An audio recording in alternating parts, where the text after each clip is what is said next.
सबसे पहले तो विकसित भारत संकल्प यात्रा में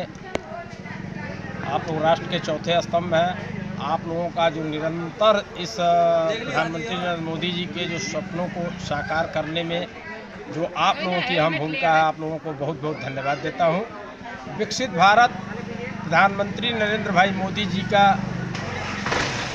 2047 तक भारत को विकसित राष्ट्र बनाने का एक सपना है। उस स्वप्न को विकसित भारत संकल्प यात्रा रथ के द्वारा प्रत्येक गांव में मोदी जी के जितने भी